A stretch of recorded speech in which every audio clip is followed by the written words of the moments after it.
के जगह 10 लाख दो तो आंख नहीं दे सकता। महात्मा जी ने कहा एक काम कर, मैं तुझे 10 लाख देता हूँ, हाथी अपना काट के मुझे दे दे। बोले महाराज 20 लाख दो तो भी हाथ नहीं दे सकता। महात्मा ने कहा तो 20 लाख देता हूँ, तू पैर ही काट के हमको दे दे। बोले महाराज आप पैर हाथ आंख की बात करते हो, शरीर का कोई भी अंग करोड़ों रुपए देने के बाद भी मैं नहीं दे सकता हूँ। तो बोले देखो तो भगवान को दोष कैसे देता है कि भगवान ने कुछ नहीं दिया। भगवान ने तुझे वो आंख दी है, भगवान ने तुझे वो वाणी दी है, भगवान ने तुझे श्रवण इंद्रिय दिया है, भगवान ने तुझे हाथ दिया, भगवान ने तुझे पैर दिया और कार्य करने की क्षमता और बुद्धि दी। तू कहता भगवान ने मुझे कुछ नहीं दिया। ये शरीर देकर के भगवान ने कौन सा उपकार तेरे साथ नहीं किया है।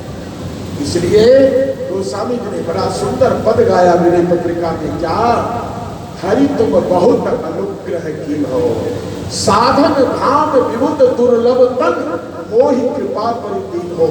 कोटि मुख कहीं जाए न प्रभु को, एक एक उपकारो, तदपि नाथ कछ और मांगियो, दीजे परम उदारो। हरि तुम बहुत अनुग्रह की, हे भगवान आपने मेरे ऊपर बहुत कृपा की है।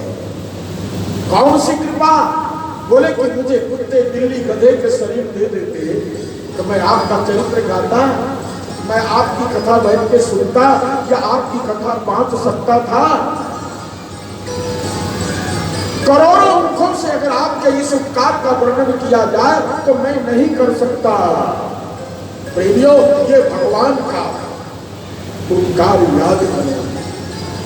साधन विबुध दुर्लभ तन, वो ही कृपा करें जो साधन का कर। देवताओं को भी ये शरीर मिलना दुर्लभ है, वो परमात्मा ने हमको कृपा करके दिया है। इसलिए प्रेमियों भगवान का उपकार कभी मत भूलना।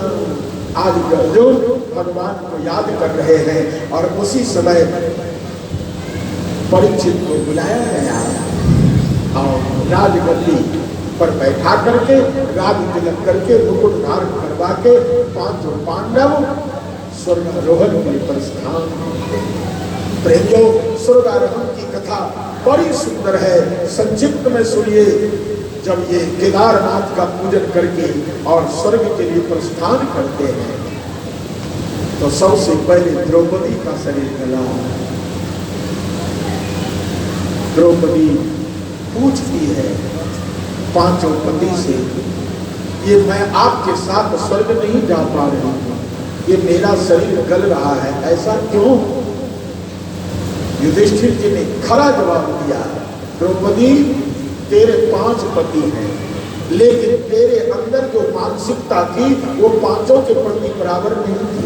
तू अर्जुन को अधिक चाहती थी और 4 पति को कम चाहती थी। ये तेरा पक्षपात का दोष तुझे स्वर्ग जाने से रोक दिया है। द्रौपदी ने आगे सहदेव का शरीर करने लगा। सहदेव ने पूछा मेरा शरीर क्यों कर रहा है? युधिष्ठिर जी ने कहा कि तेरा पांडित्य के ऊपर तुझे भूल है। बोले क्यों? बोले कि तू 6 महीने आगे और 6 महीने पीछे की बात जानता था, लेकिन इसके बाद भी तू बताता नहीं था। तेरे अंदर अहंकार था पांडित्य का, इसलिए तेरा शरीर चल रहा है। उसने कहा कोई पूछे तब तो बताऊं। बोले कि जिस समय लाह का मकान बनाया गया और हम सबको निमंत्रण दिया गया कि खाने के लिए बैठेंगे, लक्षागृह में आग लगा दी जाएगी, ये सब मर जाएंगे, तो इसको जानता था कि नहीं? बोले हाँ जानता था। जब 6 महीने आगे की बात जानता था तो इसको जान रहा था। बोले हाँ, तो तुमने हम लोगों को बताया क्यों नहीं? तो बोले आपने पूछा नहीं। बोले भले आदमी, जब हम जानते नहीं तो पूछेंगे क्या? जानेंगे तभी तो पूछेंगे। तुमने बताया नहीं। और उस समय भी प्रेमियों सहदेव नहीं कह रहा है कि मार्ग है। जब युधिष्ठिर जी ने पूछा कि अभी भी बचने का कोई उपाय बताओ, तब उन्होंने कहा कि विदुर जी महाराज ने यहाँ से लेके गंगा तक सुरंग खोदवा के रख दिया है, आप इस खब्बे को भीम से उखड़वाइए और हम लोग उसके द्वारा गंगा किनारे चले जाएंगे, सुरक्षित बच जाएंगे। युधिष्ठिर जी ने कहा कि तुमने अपने पांडित्य का सदुपयोग नहीं किया, ज्योतिष का सदुपयोग नहीं किया, इसलिए तेरा भी शरीर गल रहा है। नकुल ने जब आगे उसका भी शरीर गलने लगा तो उसने कहा भैया मेरा, बोले तुमको अपनी सौंदर्यता का अहंकार था, इसलिए तुम्हारा भी शरीर गलने लगा। फिर अर्जुन का नंबर आया। अर्जुन से युधिष्ठिर जी कहते हैं, अर्जुन तुम्हें अपने कांडव का अहंकार था, इसलिए तुम इस शरीर से स्वर्ग नहीं जा रहे। भीम का शरीर गलने लगा। भीम ने प्रश्न किया, युधिष्ठिर जी ने उनको भी जवाब दिया कि तू दूसरे का हिस्सा खाता था, इसलिए तू भी इस शरीर से स्वर्ग नहीं जा सकता है। ये कथा हमको बताती है, क्या बताती है? कभी दूसरे का हिस्सा मत खा। जिसका जो भाग है उसको दो,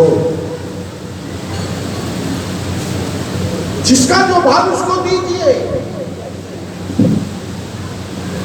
देवा भागम पूर्वे यथा, हमारा वेद कहता है कि जिसका जो भाग है उसको देकर के खाओ, नहीं तो तुम चोर कहलाओगे। पहले दीजिए।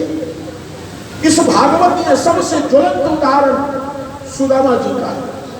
सुदामा जी ने भगवान कृष्ण के हिस्से के चने को खा लिया, परिणाम सब जानते हो नहीं जानते हो? इसलिए किसी का भाग मत खाना, तुम्हारे अंदर कमी है, बल्कि अपना हिस्सा भी दूसरे को खिला दो, लेकिन दूसरे का हिस्सा खाने का प्रयत्न मत करो। जानते हो हमारे यहाँ 3 प्रकार के व्यक्ति होते हैं। एक व्यक्ति वह है जो विकृति में जीता है, दूसरा व्यक्ति वह है जो प्रकृति में जीता है, तीसरा व्यक्ति वह है जो संस्कृति में जीता है। याद रखिए ये 3 प्रकार के व्यक्ति होते हैं। कौन कौन? एक व्यक्ति संस्कृति में जीता है, दूसरा व्यक्ति प्रकृति में जीता है, तीसरा व्यक्ति विकृति में जीता है। विकृति किसे कहते हैं? देखो भगवान स्वयं मौसम ठंडा कर रहे हैं आप लोगों को शांति से कथा सुनने के लिए। ये भगवान की कृपा है और यज्ञ का फल ही है वर्षा। यज्ञात हो गंध सब हवा है, इसलिए आप सब शांति से बैठे और प्रेम से कथा श्रवण करें। बहुत सुंदर प्रसंग है, देखिए कितना आनंद का प्रसंग है। प्रेमियों याद रखो,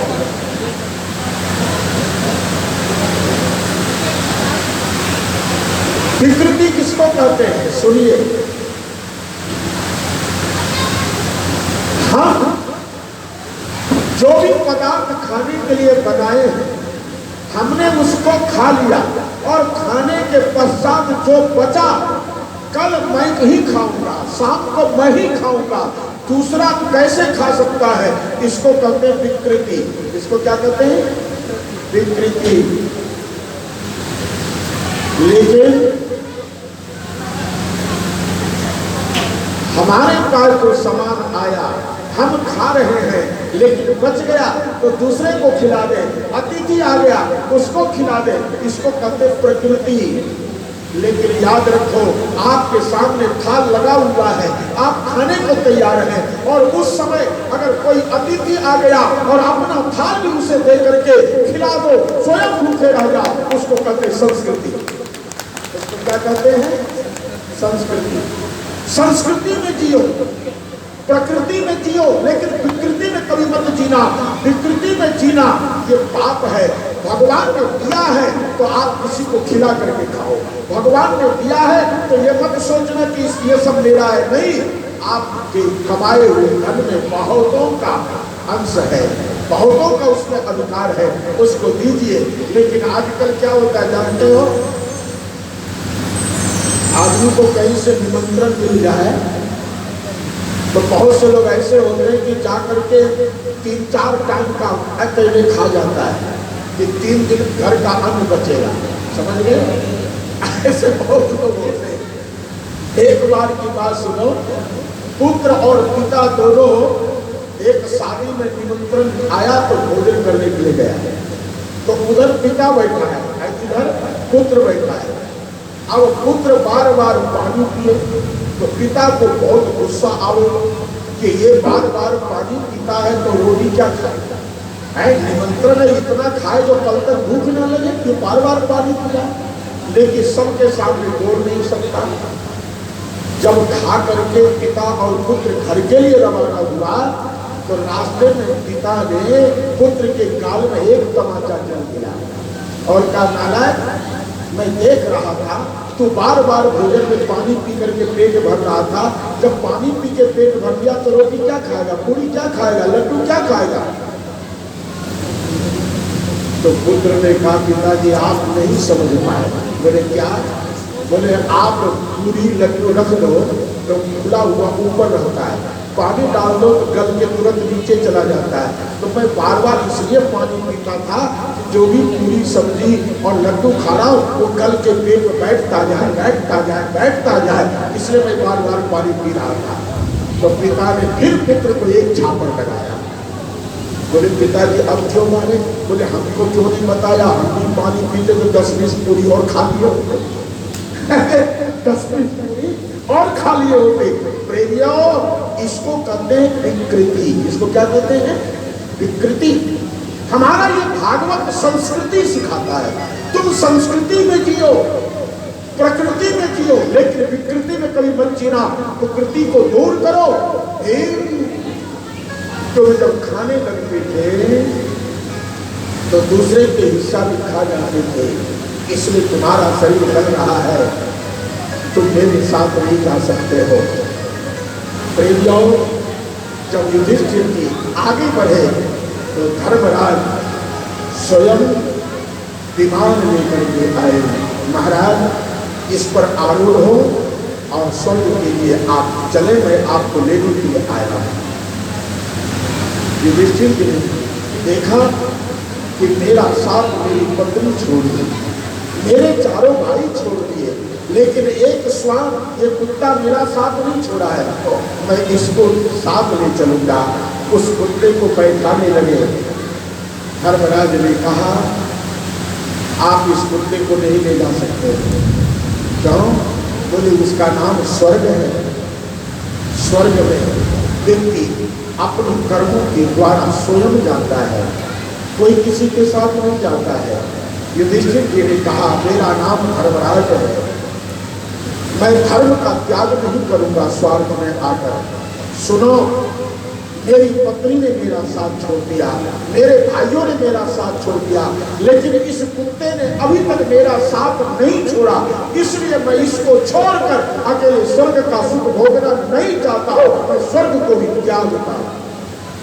जैसे ही ये शब्द बोले, प्रेमियों, जो कुत्ता कोई और नहीं था, एक धर्म का दूसरा रूप था। वह कुत्ते में से धर्म प्रकट हुआ और बोले, धर्मराज आपने अंतिम समय भी धर्म का त्याग नहीं किया, आप महान हो, आप इसी शरीर से अब चले और उसी शरीर से स्वर्ग गए।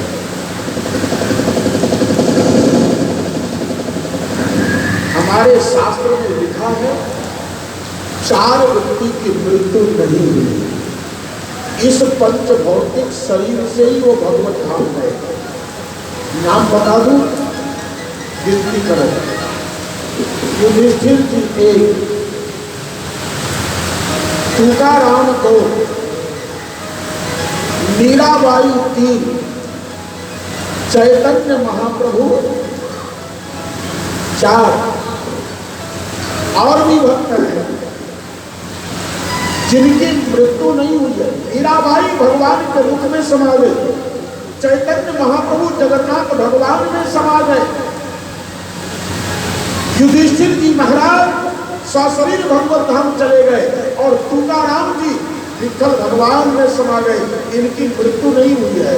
जो अनन्य भक्त होते हैं, भगवान कहते हैं कि मैं उसके शरीर को भी दिव्य कर देगा, उसकी अद्वितीयता समाप्त हो जाती है। ये सब सशरीर भगवान में चले गए। प्रेमियों, इनकी मृत्यु नहीं हुई, शास्त्र प्रमाण है। आज धर्मराज की मृत्यु नहीं हुई, सशरीर भगवत धाम चले गए। इसलिए प्रेमियों, हमको भी इनके चरित्र को जीवन में उतारना है। परीक्षित के राज्य करते हैं, इन्होंने 3 यज्ञ किए हैं, चौथा यज्ञ बाकी है। कौन कौन सा यज्ञ है? शरीरगत वासना का नाश एक यज्ञ है, इंद्रियगत वासना का नाश दूसरा यज्ञ है। हमारे शरीर के प्रति जो वासना होती है, इसको नाश करना ये भी एक यज्ञ है। हमारी इंद्रियों के प्रति जो आसक्तियां हैं, इसका नाश करना ये भी एक यज्ञ है। ये कोई साधारण यज्ञ नहीं है। इसलिए हमारा शास्त्र कहता है शरीरगत वासना का नाश करो, इंद्रियगत वासना का नाश करो और मनोगत वासना का भी नाश करो। इस मन की चंचलता को समाप्त किया जाए, ये भी एक यज्ञ है। लेकिन एक यज्ञ बाकी रह गया, जिसका नाम है बुद्धिगत वासना। अगर श्री परीक्षित जी बुद्धिगत वासना का नाश कर दिए होते तो कलयुग इनका कुछ नहीं बिगाड़ता, लेकिन ये यज्ञ बाकी रह गया और कलयुग इनके राज्य में प्रवेश कर गया। प्रेमियों, यह भ्रमण करने के लिए निकले, इन्होंने देखा कि एक गाय और एक बैल है, एक पैर पर बैल खड़ा है, दोनों आपस में रोते हुए वार्तालाप कर रहे हैं और एक काला पुरुष इनके साथ अन्याय कर रहा है। प्रेमियों, यहाँ पर धर्म की व्याख्या है। धर्म के 4 पैर हैं। कौन कौन से? सत्य, तप, पवित्रता और काम। जब सतयुग था तो चारों पैर पे धर्म खड़ा था, लेकिन त्रेता युग आया, सत्य चला गया। द्वापर आया, तप चला गया। और प्रेमियों, कलयुग आया तो पवित्रता चली गई, पवित्रता चली गई। अब तो कलयुग में केवल एक रह गया, जिसका नाम दान है और कुछ नहीं। प्रेमियों, आज इन्होंने देखा और इन्होंने पूछा, तो पूछने पर पृथ्वी माता और बैल ने किसी को दोष नहीं दिया। भागवत में साफ होता है, इन्होंने ये नहीं कहा कि ये पुरुष मुझे पीट रहा है, नहीं, बोले कोई काम को दोष देता है, कोई कर्म को दोष देता है, कोई स्वभाव को दोष देता है। राजन, तुम विचार करो कि मैं कष्ट किसके कारण पा रहा हूं। तो समझ गए, ये पुरुष इस धर्म रूपी बैल के 3 पैर काट दिए हैं। आज मैं इसे दंड दूंगा, और वो दंड देने के लिए जैसे ही आगे बढ़े, उस चांडाल ने इनके पैर को छू करके प्रणाम कर दिया। ये कथा मुझे सिखाती है कि अनजान व्यक्ति तुम्हें प्रणाम करने आवे तो अपने पैर को पीछे कर दो। प्यारे बंधुओं, आप लोग नाराज मत होना। बहुत से लोग हमसे कहते हैं कि महाराज मैं आपका पैर छूने आया, आप पैर पीछे खींच लिया, ऐसा क्यों? प्रेमियों, मैं जब आपके चरित्र को नहीं जानता हूं तो मैं आपको कैसे पहचानूं? हमारा शास्त्र कहता है कि जिसके चरित्र से अवगत हो जाओ और उसके चरित्र शुद्ध पवित्र है, तब तो कोई बात नहीं। लेकिन अगर अवगत नहीं हो तो दूर से ही को प्रणाम कर लो, क्योंकि जो तुम्हारा शरीर का स्पर्श करेगा वो तुम्हारे गुणों को लेगा और अपना अमृत तुझे दे देगा। कलयुग प्रसन्न है, क्यों? कि मैंने इस राजा का पैर छू लिया है, तो इसके पैर में प्रवेश कर चुका हूं, अब इसके मस्तक को भी प्रवेश कभी कर जाऊंगा। परीक्षित ने कहा, तू मेरे देश से निकल जा। कलयुग ने कहा कि मैं निकल के कहां जाऊं? अगर आपके राज्य से बाहर कोई स्थान हो तो आप मुझे बता दीजिए। क्यों? तो परीक्षित जी के राज्य कहां तक थे? जहां तक ये पृथ्वी है। जहां पृथ्वी नहीं है वहां मैं कैसे रहूं? आप बताइए। तब वह कलयुग को कहा कि तुम्हें मैं 4 स्थान देता हूं। बोले कौन सा?